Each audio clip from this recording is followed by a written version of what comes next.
اعوذ باللہ من الشیطان الرجیم بسم اللہ الرحمن الرحیم رب اشرح لی صدری ویسر لی امری واحلل عقدۃ من لسانی یفقہوا قولی۔ آج کا پروگرام لے کر آپ کے ساتھ ہیں۔ 28ویں دن کی دعا مل کر پڑھتے ہیں اور دیکھتے ہیں کہ اس میں کیا میسج ہے۔ بسم اللہ الرحمن الرحیم اللہم وفر حظی من النوافل واکرمنی فیہ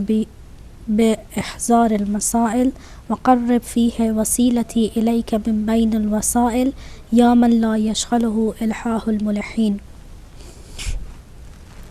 اے میرے معبود، آج کے دن مجھے نفلی عبادت سے بہت زیادہ حصہ دے۔ آج کے دن مجھے مسائل دین یاد کرنے کی عزت دے اور تمام ان وسیلوں میں سے مجھے جو وسیلہ اپنے قریب کرتا ہے اس سے قریب تر فرما۔ اے وہ ذات جسے اصرار کرنے والوں کا اصرار دوسروں سے غافل نہیں کرتا۔ تو آج کے دن ہم خدا سے یہ مانگتے ہیں کہ ہمیں نوافل ادا کرنے کی زیادہ سے زیادہ توفیق عنایت فرمائے اور ساتھ ساتھ ہمیں دینی مسائل سیکھنے کی توفیق عنایت فرمائے۔ تو نوافل کیا ہوتے ہیں؟ نوافل مستحب نمازیں ہیں جو ہم دن میں عام طور پہ پڑھتے ہیں یا بہرحال خاص مناسبتوں پہ، خاص مواقع پہ بعض مستحب نمازیں جو ہیں ان کی تاکید کی گئی ہے کہ ان نمازوں کو پڑھا جائے، ان کو ہم نافلے کی نماز کہتے ہیں۔ مومن کی علامات میں سے کہا گیا ہے ایک یہ ہے کہ وہ ہر روز 51 رکعت نماز پڑھتا ہے۔ ہم جانتے ہیں کہ 17 رکعت نماز جو ہے وہ ہم پر واجب ہے اور باقی جو نمازیں ہیں وہ نافلہ کے عنوان سے یا نوافل کے عنوان سے ان کو یاد کیا گیا ہے۔ تو نوافل ہر نماز کے ساتھ کچھ نہ کچھ نمازیں ایسی ہیں، چند رکعت نمازوں کا ذکر کیا گیا ہے جن کو نافلہ کہتے ہیں، اور اس کے علاوہ 11 رکعت نماز جو ہے وہ نماز شب کے عنوان سے بیان کی گئی ہے کہ جس کی فضیلت بہت ہی زیادہ ہے۔ کہا گیا ہے کہ جو شخص نماز شب پڑھتا ہے اس کی رزق و روزی میں اضافہ ہوتا ہے، اس کے چہرے پر نور آ جاتا ہے، نماز شب گناہوں کو دھو ڈالتی ہے، سلامتی بدن کا باعث بنتی ہے، اور اسی طرح بہت سارے اور فضائل بیان کیے گئے ہیں نماز شب کے، اور جو شخص نماز شب پڑھتا ہے اس کے بارے میں بہت ساری باتیں بیان کی گئی ہیں۔ ایک شخص امیر المومنین علیہ السلام کے پاس آیا اور اس نے کہا کہ میں نماز شب نہیں پڑھ سکتا، تو مجھے توفیق نہیں ہے اس عمل کی۔ تو امام نے فرمایا کہ تمہارے گناہ جو ہیں وہ رکاوٹ بن رہے ہیں کہ تم یہ نماز ادا نہ کر سکو۔ تو ہم دیکھتے ہیں کہ خود ان اعمال کو انجام دینے کے لیے بھی ہمیں خدا کی توفیق کی ضرورت ہے، کیونکہ ظاہر ہے خدا کو تو ان اعمال کی ضرورت نہیں ہے، بلکہ یہ ہم اپنی ضرورت کو پورا کرنے کے لیے ان اعمال کو انجام دیتے ہیں۔ لہٰذا ہمیں چاہیے کہ زیادہ سے زیادہ ہم ایک تو دعا کریں خدا کی بارگاہ سے کہ ہمیں توفیق عنایت کرے کہ ہم ان اعمال کو بجا لائیں، اور پھر صحیح اور احسن نحو سے ان اعمال کو انجام دیں۔ میں صرف ایک دو مثالیں دینا چاہوں گی اس بارے میں۔ جب ہم دیکھتے ہیں کہ ماہ رمضان جو ہے اس میں کہا گیا ہے کہ خدا کا عظیم دسترخوان، خدا کی رحمتوں کا دسترخوان بچھا ہوا ہے، تو میں دسترخوان سے یہ مثال دینا چاہوں گی کہ ہم اگر خالی روٹی یا پانی بھی کھا لیں تو دن میں ہمارا پیٹ بھر جاتا ہے، پورا ہفتہ، پورا مہینہ یا جتنے دن بھی ہم لگائیں اس میں اگر ہم صرف خالی روٹی بھی کھا لیتے ہیں تو ہمارا پیٹ بھر جاتا ہے۔ لیکن ہم جب کسی کی دعوت کرتے ہیں یا ایون ہم جب خود اپنے گھر ہوتے ہیں، جب سب گھر والے ہوتے ہیں، کوئی رشتہ دار آتے ہیں، کوئی جاننے والے آتے ہیں، تو ہم کوشش کرتے ہیں کہ ایک رنگین دسترخوان بچھایا جائے جس میں ہر قسم کا مطلب یہ کھانا بھی ہو، یہ بھی ہو، ساتھ میں سیلڈ بھی ہو، ڈرنک بھی ہو، فلاں بھی ہو۔ تو جو ہم واجب نمازیں ادا کرتے ہیں وہ اس طرح ہے کہ بہرحال ہم کسی طرح سر سے شاید اتار رہے ہیں، لیکن یہ بھی ہے کہ جو واقعی نماز ہوتی ہے، جو واجب نماز ہوتی ہے، اگر اس کو واقعاً انسان خلوص کے ساتھ انجام دے، حضور قلب کے ساتھ پڑھے، تو اس کا کوئی درجہ ہے۔ لیکن عام طور پر ہم اپنی زندگیوں میں دیکھتے ہیں کہ کوئی نہ کوئی کمی ہماری نمازوں میں رہ جاتی ہے۔ تو روایات میں کہا گیا ہے کہ یہ نافلے کی نمازیں اس لیے کہی گئی ہیں، اس لیے ان کا اتنا کہا گیا ہے، ان پر اصرار ہوا کہ ان کو پڑھا جائے کہ یہ ان کمیوں کو دور کر دیتی ہے، یا شاید بہرحال دسترخوان کو رنگین کرنے کے لیے ان پر اتنی تاکید ہوئی ہے۔ تو ہمیں چاہیے زیادہ سے زیادہ ہم کوشش کریں کہ ان نمازوں کی طرف توجہ دیں۔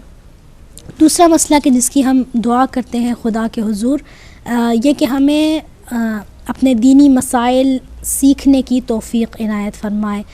تو سب سے پہلے تو یہ میں کہنا چاہوں گی کہ ہم سب جانتے ہیں کہ ہر مسلمان مرد عورت پر جو ہے وہ واجب ہے کہ وہ اپنے روزمرہ کے جو مسائل ہیں نماز سے مربوط ہیں یا جو روزے ہم رکھتے ہیں یا بہرحال جو ہمیں دن میں جن مسائل کا سامنا کرنا پڑتا ہے، ہر شخص پر واجب ہے کہ وہ ان مسائل کو سیکھے۔ اس میں کوئی قید نہیں ہے کہ یہ عورت ہو یا مرد ہو، چھوٹا ہو یا بڑا ہو، ہر مکلف شخص، ہر لڑکی 9 سال کے بعد اور ہر لڑکا جو ہے وہ 15 سال کے بعد اس کو اپنے دینی مسائل کا پتہ ہونا چاہیے کہ مجھے اس وقت کیا کرنا چاہیے، اگر میری نماز میں ایسے ہو گیا تو میرا کیا وظیفہ بنتا ہے، اگر ایسے ہو گیا تو مجھے کیا کرنا چاہیے۔ اور ہم دینی تعلیمات میں دیکھتے ہیں کہ فرمایا گیا کہ علم کو حاصل کرو، طلب کرو، حتیٰ کہ اگر وہ چین میں ہو تو جا کے اس کو حاصل کرو۔ چین کا لفظ کیوں استعمال کیا گیا؟ کیونکہ ظاہر ہے اس وقت جو لوگ تھے وہ عربستان میں رہا کرتے تھے اور وہاں سے چین کا فاصلہ بہت زیادہ تھا، اور اس وقت اتنی ٹیکنالوجی نہیں تھی کہ انسان جو ہے جہاز پر بیٹھ کر وہ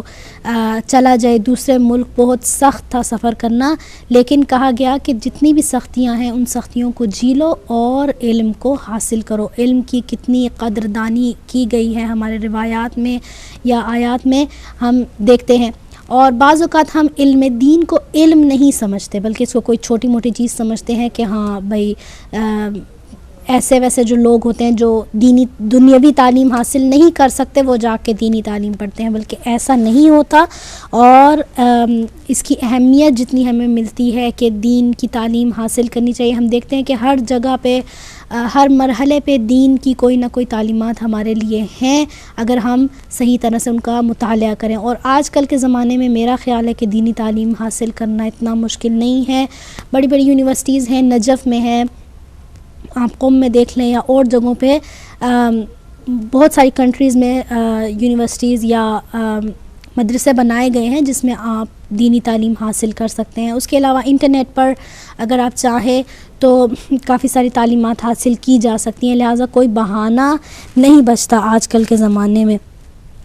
اور اس کے باوجود کہ جب ہم دیکھیں کہ اتنی زیادہ تاکید ہوئی ہے تو میرا خیال ہے پھر انسان کو اتنی بے توجہی اس معاملے میں نہیں کرنی چاہیے۔ کہتے ہیں کہ جو شخص علم دین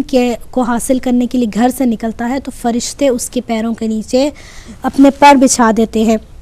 اور اسی طرح کہا گیا کہ جو شخص علم دین حاصل کرنے کے لیے گھر سے نکلتا ہے تو اگر وہ راستے میں دنیا سے مفارقت کر جائے، موت اس کو اپنے دامن میں لے لے تو یہ شخص شہید ہوتا ہے۔ اور اسی طرح ائمہ کے سیرے میں، معصومین علیہم السلام کے سیرے میں ہمیں ملتا ہے، ایک دفعہ رسول خدا صلی اللہ علیہ وآلہ وسلم مسجد میں گئے اور انہوں نے دیکھا ایک گروہ عبادت میں مشغول ہیں اور ایک گروہ بیٹھے ہیں اور وہ علمی مباحث پہ مباحثہ کر رہے ہیں اور ایک دوسرے سے بحث کر رہے ہیں۔ تو انہوں نے ان کے پاس گئے اور ان کی تشویق کی اور ان کو مطلب وہ خوش ہوئے، ظاہر ہے کہ انہوں نے دیکھا کچھ لوگ علم کی طرف۔ ٹھیک ہے، عبادت کی بہت زیادہ اہمیت ہے، ہمیں کہا گیا ہے کہ ہم عبادت کی طرف جائیں، اس پہ توجہ کریں، لیکن ساتھ ساتھ ہمیں علم سے بھی غافل نہیں ہونا چاہیے۔ یہ نہ ہو کہ ہم صبح جو ہے اٹھیں تو مصلی پہ ہوں اور رات تک جناب ہم کسی چیز کی ہمیں کوئی فکر نہ ہو اور صرف عبادت کرتے رہیں۔ خالی خلی عبادت کسی کام نہیں آئے گی۔ تو آج ہم پھر خدا سے ہاتھ اٹھا کر دعا کرتے ہیں کہ خدا ہمیں توفیق عنایت کرے کہ ہم اپنے مسائل دینی کو ٹھیک طریقے سے سیکھ سکیں۔ وصلی اللہ علی محمد و آلہ الطاہرین۔